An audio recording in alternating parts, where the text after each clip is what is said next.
আমন্ত্রণ জানাচ্ছি প্রিয় দর্শক মানচিত্র নিয়মিত আয়োজন কথোপকথনে। বন্ধুরা প্রীতি সালাম এবং শুভেচ্ছা নেবেন।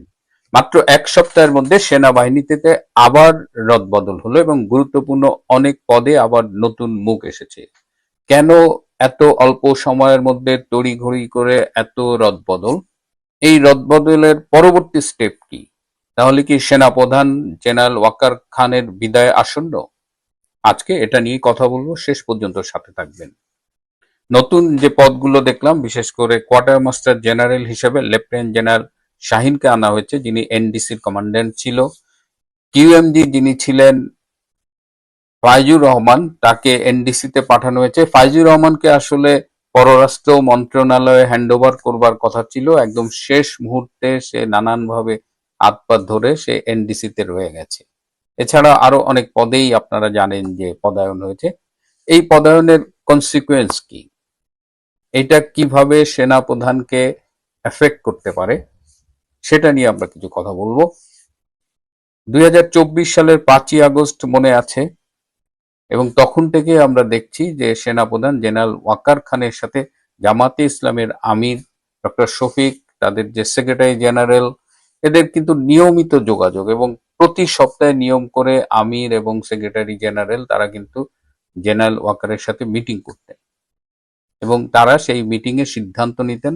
এবং আপনারা জানেন যে ডক্টর ইউনূসও জামাত প্রভাবিত সরকার ছিল, তো সব মিলিয়ে এই জেনারেল ওয়াকার জামাতকে কিভাবে ফেভার করতেন সেটা আপনারা দেখেছেন। আইসিটির যে চিফ প্রসিকিউটর ছিল অ্যাডভোকেট তাজুল ইসলাম, সেই তাজুল প্রতি সপ্তাহে জেনারেল ওয়াকারের সাথে মিটিং করতেন, ওয়াকারের বাসায় যেতেন এবং ওয়াকারের কাছ থেকে ইনস্ট্রাকশন নিয়ে আসতেন কাকে কিভাবে সাজা দেওয়ার ব্যবস্থা করতে হবে, কাকে খালাস করতে হবে। এবং এই তাজুলকে দিয়েই এই অনেকগুলো ব্রিলিয়ান্ট আর্মি অফিসারকে আইসিটিতে নেওয়া হয়েছিল। এই আইসিটিতে নেওয়ারও একটা উদ্দেশ্য ছিল যে এদের সাজা দেওয়া হবে, এবং এদের বিরুদ্ধে অভিযোগ কি, এরা ফ্যাসিস্ট শেখ হাসিনার সরকারের নাকি লোক। এবং বিশেষ করে ডিজিএফ এর যে পরপর 3জন ডিজি ছিল, তাদের উপরে বিশেষ আক্রোশ ছিল এই জেনারেল ওয়াকার খান এবং জামাতিদের, এবং তাদের যেভাবে হ্যারাস করা হয়েছে। এই যে আর্মিদের আইসিটিতে নেওয়া হলো, তারা তো সরকারি দায়িত্ব পালন করেছে। তাদের মধ্যে একজনকে এই যে রামপুরায় গোলাগুলির ভিডিও বানিয়ে সেখানে সাইমুলেশন অনেক কিছু করে এই প্রথম আলো ডেইলি স্টারদের সাথে মিলে রেদওয়ান নামে একজন lieutenant colonel brilliant junior officer, তাকে পর্যন্ত আইসিটিতে এমন ভাবে উপস্থাপন করলো মনে হলো সে খুব বড় দাগের খুনি। তো এইভাবে জেনারেল ওয়াকার কিন্তু একের পর এক গেম খেলে গেছে। দুর্নীতি দমন কমিশনে general Waker brigadier retired Hasan নামে একজনকে কমিশনার পদে বসিয়েছে। কে এই হাসান? সদ্য বিদায়ী যে সিজিএস ছিল লেফটেন্যান্ট জেনারেল মিজানুর রহমান শামীম, তার ছেলের সাথে এই ব্রিগেডিয়ার রিটায়ার্ড হাসানের মেয়ের বিয়ে হয়েছে। এই শামীম আর ওয়াকার মিলে হাসানকে দুদকে বসিয়েছে। সেখানে দুদকে বসিয়ে প্রাক্তন সেনা কর্মকর্তাদের নানা রকমের হ্যারাস করানো হয়েছে। সেটাও কিন্তু এই জেনারেল ওয়াকারের মেইন প্ল্যান। রাওয়া, আপনারা জানেন যে প্রাক্তন সামরিক অফিসারদের একটা অ্যাসোসিয়েশন, সেখানে যে সর্বশেষ নির্বাচন হলো, সেখানে চেয়ারম্যান পদে নির্বাচিত হয়েছেন কর্নেল রিটায়ার্ড মোহাম্মদ আব্দুল হক। তাকে চেয়ারম্যান বানানোর পেছনেও কিন্তু জেনারেল ওয়াকারের একটা হাত ছিল। এবং এখন তো দেখতে পাচ্ছেন যে জেনারেল ওয়াকার যে হককে বানিয়েছে, সেই কর্নেল হক কেরানীগঞ্জে জামাতের প্রার্থী হিসেবে সংসদ নির্বাচনে অংশগ্রহণ করেছিল এবং সেখানে পরাজিত হয়েছে। তার মানে জেনারেল ওয়াকারের একদম চারিপাশে জামাত। তারপরে আবার দেখেন, ক্যান্টনমেন্ট উড়িয়ে দেবে বলে এবি পার্টির মহাসচিব ফুয়াদ হুমকি দিয়েছে, কিচ্ছু হয়নি তার। সেদিনকের ছেলে হাসনাত আব্দুল্লাহ, সে থ্রেট করেছে, তার ছেলেপেলেরা স্লোগান দিয়েছে ওয়াকার না হাসনাত, হাসনাত হাসনাত। মানে সেনাবাহিনীকে এইভাবে আক্রমণ করা, সেনা প্রধানের সাথে এই 2 দিনের পোলাকে তুলনা করা, আবার সেখানে হাসনাত হাসনাত, এটা যদি অন্য যে কোনো সেনা প্রধান হলে কি করতেন? এমন ব্যবস্থা নিতেন যে ওই ফুয়াদ হাসনাত আর জীবনে মনে হয় না মাথা তুলে দাঁড়াতে পারত। কিন্তু তিনি বললেন যে ওরা আমার সন্তান তুল্য, তিনি সবাইকে ক্ষমা করে দিলেন। এখন তো আমরা দেখছি এবি পার্টি বলেন, এনসিপি বলেন, এরা তো সব জামাতেরই এ টিম বি টিম। সুতরাং ঘুরে ফিরে সেই জামাতি ফুয়াদ, জামাতি হাসনাতকে তিনি ক্ষমা করে দিয়েছেন। তো এইভাবে ক্ষমা করে দিয়েছেন এবং তার নিয়োগকর্তা শেখ হাসিনার সরকারের সাথে তিনি কিন্তু নিয়োগ পাওয়ার 1.5 মাসের মাথায় পল্টি খেয়েছেন। তারপরে তিনি জামাতের সাথে মিলে জামাতকে ক্ষমতায় আনার জন্য ডক্টর ইউনূস এবং তার প্রশাসন, উপদেষ্টা পরিষদের কয়েকজন সবাই একদম মানে গুটি একদম ফাইনাল করে ফেলছিল যে জামাত ক্ষমতায় আসবে। কিন্তু যখন গত বছরের 25শে ডিসেম্বর তারেক রহমান বাংলাদেশে এলেন এবং তার আশাকে কেন্দ্র করে একটা শোডাউন হলো, বিএনপির মধ্যে একটা উজ্জীবন আমরা লক্ষ্য করলাম, তখন থেকেই কিন্তু জেনারেল ওয়াক্কার একটু একটু করে হাওয়া বদল দেখে তার অবস্থান বদলাচ্ছে। এবং বিশেষ করে বেগম খালেদা জিয়া মারা যাবার পরে যে একটা সেন্টিমেন্ট ক্রিয়েট হয়েছিল সারা দেশে, তখন তিনি আবার পোলটি খেলেন বিএনপির দিকে, অর্থাৎ আওয়ামী লীগ থেকে জামাত, জামাত থেকে বিএনপি, কিন্তু পুরোটা বিএনপি না। সেই সময় জেনারেল ওয়াকার 2 নৌকায় পা রেখেছিলেন। যদি জামাত ক্ষমতায় আসে, জামাতের তো সে আছেই, আবার বিএনপি যেহেতু ক্ষমতায় আসার একটা সম্ভাবনা তৈরি হয়েছিল, বিএনপির পক্ষে একটা জোয়ার তৈরি হয়েছিল, অনেক জায়গায় আওয়ামী লীগ সমর্থন দিয়েছে, সনাতন ধর্মী ভোটাররা সমর্থন দিয়েছে, সব মিলিয়ে একটা সম্ভাবনা কিন্তু বাড়ছিল, যেহেতু ভোটের মাঠে আওয়ামী লীগ ছিল না এবং আওয়ামী লীগ ভোটারদের নির্বাচন বর্জনের জন্য আহ্বান জানিয়েছিল। তো সব মিলিয়ে যখন বোঝা যাচ্ছিল বিএনপি ক্ষমতায় আসবে, তখন কিন্তু জেনারেল ওয়াকার খান আবার পোলটি খেয়েছে। এই যে বারবার পোলটি খায়, এই যে লোভী, ক্ষমতা লোভী, নিজের শেখ হাসিনার আমলে 15 বছরের আমলে সর্বোচ্চ সুবিধাভোগী, তার মতো সুবিধা আর কোনো আর্মি অফিসার কোনোদিন পায়নি। 2024 সালের নির্বাচনকে বিতর্কিত বলা হয়, সেই নির্বাচনে সিজিএস হিসেবে জেনারেল ওয়াকার, তখন তিনি লেফটেন্যান্ট জেনারেল, গুরুত্বপূর্ণ ভূমিকা পালন করেছে। অথচ তার 7 খুন মাপ, সে ফ্যাসিস্টের দোষর না। তো এখন এই জেনারেল ওয়াকার এখনো সেনা প্রধান আছে, এটা নিয়ে কিন্তু বিএনপির ভেতরে আলোচনা চলতেছে। বিএনপির নীতি নির্ধারণী পর্যায়ে জেনারেল ওয়াকারকে নিয়ে ভিন্ন মত রয়েছে। তারা মনে করে যে তার নিয়োগকর্তার সাথে বেইমানি করতে পারে, যে বারবার ক্ষমতার লোভে নিজের স্বার্থের জন্য পোলটি খেতে পারে, সে বিএনপির মিত্র নাকি আসলে সব সুযোগ বুঝে বিএনপির বিরুদ্ধেও পোলটি খাবে। এই জন্য জেনারেল ওয়াকার খানকে সেনাপ্রধানের পদ থেকে সরিয়ে দেবার ব্যাপারে আলোচনা চলছে। এবং এই যে সাম্প্রতিক যে রদবদলগুলো হলো, এই রদবদলের মধ্য দিয়ে কিছু জিনিস কিন্তু খুব স্পষ্ট হয়ে উঠেছে। জামাতপন্থী ফয়জুরকে সরিয়ে দেওয়া হলো, পাকিস্তানপন্থী কামরুলকে পররাষ্ট্র মন্ত্রণালয়ে হ্যান্ডওভার করা হলো, সিজিএস হিসেবে আনা হলো লেফটেন্যান্ট জেনারেল মাইনুকে, কোয়ার্টারমাস্টার জেনারেল হিসেবে আনা হলো মাইনুর চেয়ে একটু সিনিয়র লেফটেন্যান্ট জেনারেল শাহিনকে। এবং এই পদায়নগুলো খেয়াল করলে বোঝা যায় যে কোনো দিন ওয়াকারকে মানে বিদায় দেবার আয়োজন সম্পূর্ণ হয়ে গেছে। যদি খুব তাড়াতাড়ি ওয়াকার চলে যায়, তাহলে তার রিপ্লেসমেন্ট কিন্তু করা হলো। আর যদি মনে করা হয় যে না, কয়েক মাস সময় নিয়ে ওয়াকারকে বিদায় জানানো হবে, সেই সেকেন্ড ব্যাকআপটাও কিন্তু এই রদবদলের মধ্য দিয়ে আয়োজন করা হয়েছে। এখন সবাই তাকিয়ে আছে এই মীর জাফর বেঈমান সেনাপ্রধান ওয়াকার খানকে কখন তারেক রহমান সরিয়ে দেন। এটি যেমন তার সরকারের নিরাপত্তার জন্য প্রয়োজন, আগামী 2 সপ্তাহের দেশের মধ্যে জন্য প্রয়োজন। ব্যাপক পাল্টে যাচ্ছে আন্তর্জাতিক অপরাধ ট্রাইব্যুনাল বা আইসিটি। এই আদালতে অন্তর্বর্তী সরকার আমলে জুলাই আন্দোলনের সংগঠিত হত্যাকাণ্ড ও গুম খুন সহ 21টি মামলা চলমান আছে। নতুন চিফ প্রসিকিউটরের হাত ধরে বড় ধরনের পরিবর্তন আসতে যাচ্ছে দেশ ও বিদেশে খবরের অংশ হয়ে যাওয়া এই ট্রাইব্যুনালের। আগামী 1 সপ্তাহের মধ্যে ট্রাইব্যুনালের একাধিক প্রসিকিউটর পদত্যাগ করতে পারেন অথবা তাদের সরিয়ে দেওয়া হতে পারে। সাথে সাবেক চিফ প্রসিকিউটর তাজুল ইসলাম সহ কয়েকজন প্রসিকিউটরের বিরুদ্ধে ঘুষ লেনদেন ও নানা ধরনের অনিয়মে যেসব অভিযোগ জমা পড়েছে, সেগুলোর তদন্তে বিশেষ টিম গঠন করা হতে পারে। সবচেয়ে বড় যে উদ্যোগটি নতুন প্রসিকিউশন টিম নিতে যাচ্ছে, সেটি হলো এই আদালতে সাবেক প্রধানমন্ত্রী শেখ হাসিনার বিরুদ্ধে মৃত্যুদণ্ড দেওয়া সহ যে 3টি মামলার রায় হয়েছে, সেগুলো নথিপত্র নতুন করে পরীক্ষা নিরীক্ষা করা হবে। শুধু পরীক্ষা নিরীক্ষাই করবে না, এসব মামলার রায়ে কোনো অনিয়ম পাওয়া গেলে আইনগত ব্যবস্থা নেওয়া হবে বলে জানিয়েছেন নতুন chief prosecutor advocate Mohammad Aminul Islam. আইসিটির একাধিক সূত্র বলছে, ট্রাইব্যুনালে যে 21টি মামলা চলমান সেগুলোতে বেশিরভাগ আসামি করা হয়েছে সাবেক অন্তর্বর্তী সরকার কিচেন ক্যাবিনেটের সদস্যের হুকুমে, এমন জনশ্রুতি আছে। এই অভিযোগটি গুরুত্ব দিয়ে তদন্ত করতে চায় নতুন প্রসিকিউশন।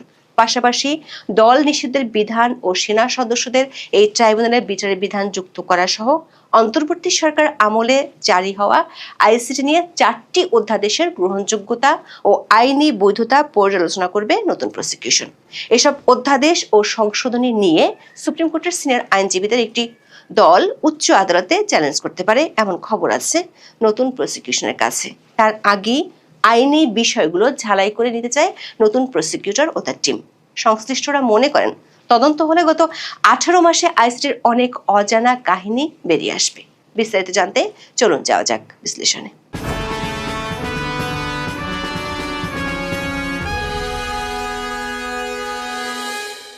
স্বাধীনতার পর 1973 সালে বঙ্গবন্ধু শেখ মুজিবুর রহমানের সরকার ইন্টারন্যাশনাল ক্রাইমস ট্রাইব্যুনাল অ্যাক্ট 1973 প্রণয়ন করে। এর উদ্দেশ্য ছিল পাকিস্তানি সেনাবাহিনী এবং তাদের স্থানীয় সহযোগী রাজাকার আল বদর আল শামসের বিচার হবে। তবে 1975 সালের রাজনৈতিক পট পরিবর্তনের ফলে এই বিচার প্রক্রিয়া দীর্ঘ সময় থমকে থাকে। 2008 সালের সাধারণ নির্বাচনে আওয়ামী লীগের নেতৃত্বাধীন মহাজোটের অন্যতম প্রধান প্রতিশ্রুতি ছিল যুদ্ধাপরাধীদের বিচার।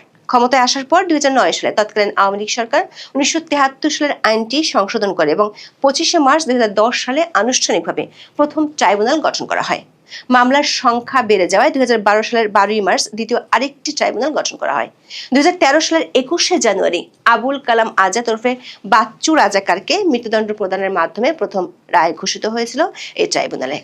মতিউর রহমান নিজামী, আলী হাসান মোহাম্মদ মুজাহিদ, কাদের মোল্লা, সালাউদ্দিন কাদের চৌধুরী এবং গোলাম আজমের মতো ব্যক্তিদের বিচার হয় এই ট্রাইব্যুনালে।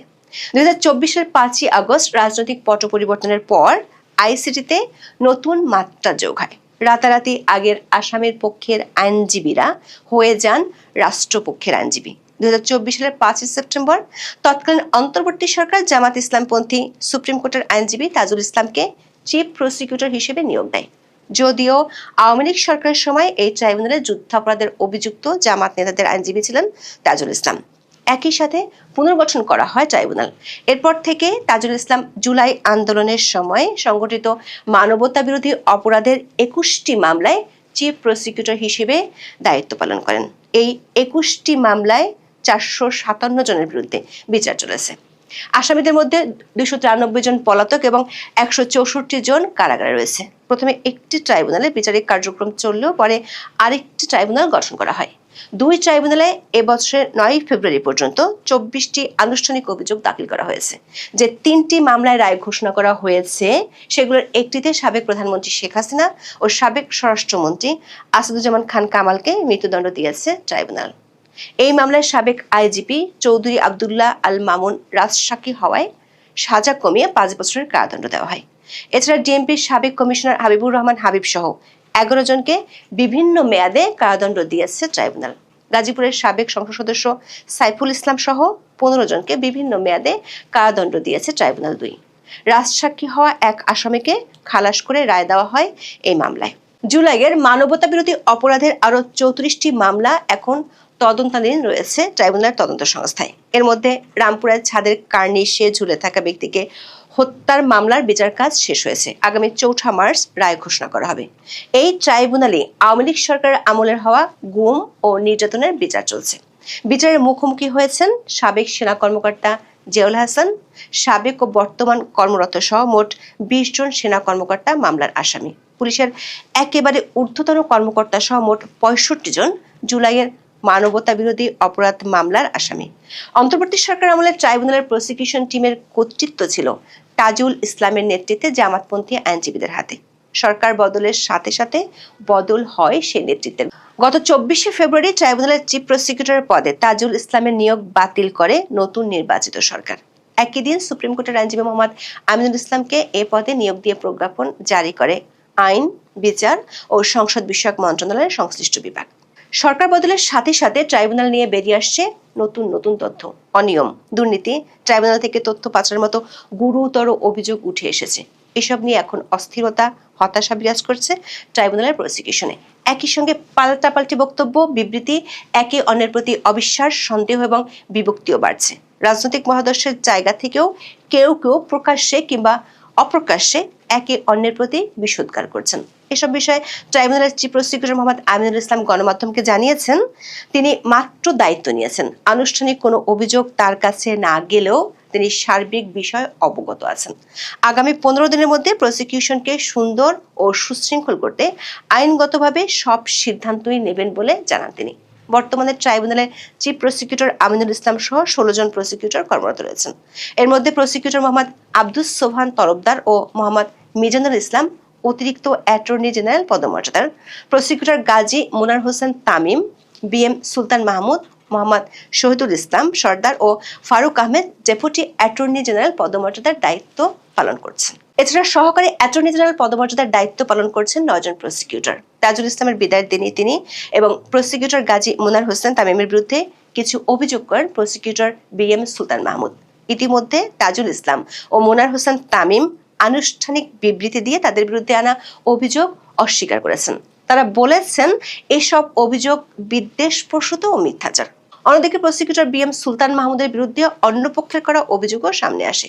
প্রসিকিউশন টিম থেকে সুলতান মাহমুদকে অপসারণ করতে গত 11 জানুয়ারি আইন ও বিচার উপদেষ্টা বরাবর একটি চিঠি দেন তাজুল ইসলাম। এতে সুলতানের বিরুদ্ধে বেআইনিভাবে ট্রাইব্যুনালের গোপন তথ্য বাইরে সরবরাহ, বিশ্বাস শৃঙ্খলা ও আচরণবিধি ভঙ্গ করা, সুপ্রিম কোর্টে নিরাপত্তা প্রহরীকে মারধর ও গুলি করে হত্যার হুমকি, গানম্যানকে নিয়ে তুচ্ছ কারণে যত্রতত্র যাকে তাকে গুলি করার নির্দেশ, স্ত্রীকে শারীরিক ও মানসিক নির্যাতন করার অভিযোগ আনা হয়। তবে সুলতান মাহমুদের স্ত্রী পাল্টা অভিযোগ করেছেন, পারিবারিক বিষয়ে তাজুল ইসলাম ও হুসেন তামিম তাকে ভুল বুঝিয়ে অভিযোগপত্রে স্বাক্ষর করিয়েছিলেন। ট্রাইব্যুনাল সূত্রগুলো বলছে, প্রসিকিউশন বিএনপি ও জামাত ইসলামের রাজনৈতিক মহাদর্শের জেরে বিবাদে জড়িয়ে পড়েছে।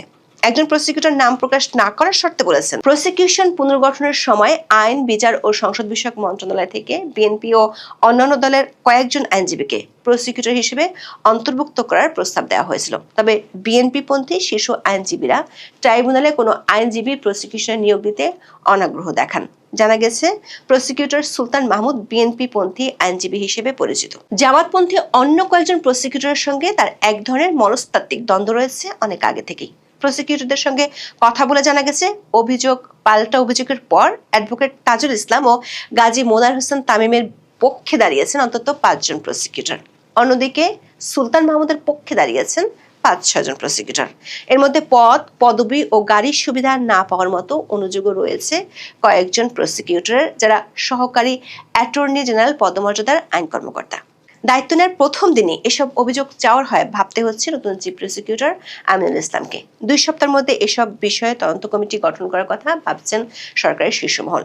বিশেষ করে জুলাই আন্দোলনের সংগঠিত মানবতা বিরোধী অপরাধের মামলায় শেখ হাসিনার বিরুদ্ধে সাবেক আইজিপি চৌধুরী আব্দুল্লাহ আল মামুনকে রাজসাক্ষী করতে ট্রাইব্যুনালের প্রসিকিউটর গাজী মোনার হোসেন তামিমের বিরুদ্ধে ঘুষ লেনদেনের অভিযোগ উঠেছে। এই অভিযোগকে সরকার খুব গুরুত্ব দিয়ে বিবেচনা করছে। সে কারণে ট্রাইব্যুনালে এর মধ্যে যে 3টি মামলার রায় হয়েছে সেগুলো নথিপত্র পরীক্ষা নিরীক্ষা করে দেখা হবে। এমনিতেই এই মামলার রায় হওয়ার পরপরই এর বিচার প্রক্রিয়া নিয়ে আন্তর্জাতিক মহল থেকে বেশ সমালোচনা হয়েছিল। বিশেষ করে শেখ হাসিনা গুলির নির্দেশ দিয়েছিলেন কিনা সেটির প্রামাণিক দলিল নিয়ে প্রশ্ন উঠেছিল।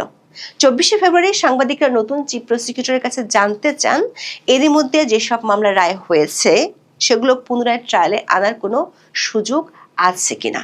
এই প্রশ্নের জবাবে চিফ প্রসিকিউটর বলেন, ট্রাইব্যুনালে যেসব মামলার রায় এরই মধ্যে হয়েছে পর্যায়ক্রমে সেই রায়গুলোর নথি পরীক্ষা করে দেখা হবে। এমনকি বিচার সম্পন্ন হওয়া মামলাগুলোর ফাইলে যদি কোনো অসঙ্গতি বা অনিয়ম পাওয়া যায় সেক্ষেত্রে প্রয়োজনীয় আইনগত পদক্ষেপ নেওয়া হতে পারে। ফর্মাল চার্জ থেকে তদন্ত প্রক্রিয়া সবকিছু পর্যালোচনা করে জাতির প্রত্যাশা অনুযায়ী বিচার নিশ্চিত করার কথা জানিয়েছেন তিনি। একই সাথে যে 21টি মামলা এখন চলমান আছে সেগুলোর এফআইআর থেকে শুরু করে সমস্ত নথিপত্র পরীক্ষা করে দেখার সিদ্ধান্ত হয়েছে সরকারের উপর মহলে। সরকার একটি সূত্র বলছে, জুলাই হত্যাকাণ্ডের বিচার নিয়ে তাড়াহুড়ো করে সরকার কোনো প্রশ্নের মুখে পড়তে চায় না, কারণ ইতিমধ্যে এই ট্রাইব্যুনালের আগের প্রসিকিউশন টিম নিয়ে সরকারের কাছে বেশ কিছু অভিযোগ জমা পড়েছে। এর মধ্যে একটি হলো, অন্তর্বর্তী সরকারের কিচেন ক্যাবিনেটের 4 সদস্যের হুকুমে মামলাগুলোতে আসামি কাদের করা হবে সে সিদ্ধান্ত নেওয়া হতো। কিচেন ক্যাবিনেটের সদস্যদের নির্দেশে একটি বেসরকারি বিশ্ববিদ্যালয়ের আইন বিভাগের অফিস রুমে বসে কাগজপত্র ঠিক করা হতো। অনেককে মামলায় ফাঁসানোর ভয় দেখানো হতো। এমন প্রেক্ষাপটে 26শে ফেব্রুয়ারি নতুন চিফ প্রসিকিউটর সাংবাদিকদের বলেছেন, তার মাধ্যমে কোনো নির্দোষ মানুষ বিন্দুমাত্র হয়রানির শিকার হবেন না। আবার কোনো অপরাধী পার পেয়ে যাবে এই চিন্তা করে লাভ নেই। আবার তাজুল ইসলামের নেতৃত্বে প্রসিকিউশন টিম অনেক বিধি বহির্ভূত সুবিধা নিত, এমন অভিযোগের তদন্তের সিদ্ধান্ত হয়েছে। দর্শক, জুলাইয়ের মানবতা বিরোধী অপরাধ মামলার বিচারিক প্রক্রিয়ার শুরু থেকেই মানবাধিকার কর্মী ও আইন বিশেষজ্ঞরা নানা ব্যত্যয় ও ত্রুটির কথা নিয়ে সমালোচনা করে আসছিলেন। তাদেরই একজন সুপ্রিম কোর্টের আইনজীবী সারা হোসেন। তিনি বিবিসি বাংলাকে বলেছেন, আন্তর্জাতিক অপরাধ ট্রাইব্যুনালের মামলায় গত 15 মাসে বিনা বিচারে অনেককে দীর্ঘদিন ধরে আটকে রাখা হয়েছে। চিফ প্রসিকিউটর পদের এই পরিবর্তনের ফলে প্রতিহিংসা পরায়ণতার অবসান হবে বলে মনে করেন সারা হোসেন। সূত্রগুলো বলছে, আরও একটি বিষয় নতুন প্রসিকিউশনকে গুরুত্ব দিয়ে ভাবতে হচ্ছে। সাংবিধানিক বাধ্যবাধকতাকে পাশ কাটিয়ে আইসিটি অ্যাক্টকে অধ্যাদেশের মাধ্যমে সংশোধন করে জুলাই হত্যাকাণ্ডের বিচার শুরু করেছিল অন্তর্বর্তী সরকার। শুধু তাই নয়, নিজেদের ইচ্ছে মাফিক 4 বার নতুন করে অধ্যাদেশ জারি করেছিল, যার অনেকগুলো উচ্চ আদালতে প্রশ্নের মুখে পড়তে পারে। যেমন দল নিষিদ্ধের বিধান যুক্ত করা এবং সেনা সদস্যের বিচার করা নিয়ে 2টি অধ্যাদেশ কোর্টে চ্যালেঞ্জ হতে পারে শিগগিরই। 12ই মার্চ সংসদ অধিবেশন বসার আগে এসব অধ্যাদেশ নিয়ে ব্যাপক পরীক্ষা নিরীক্ষা চালাতে চায় আইন মন্ত্রণালয়। ইতিমধ্যে তারা সে কাজও শুরু করেছে। সূত্রগুলো বলছে, আগামী 2 সপ্তাহের মধ্যে ট্রাইব্যুনালের প্রশাসনিক ও আইনগত 2 ক্ষেত্রেই বড় ধরনের পরিবর্তন আসতে যাচ্ছে।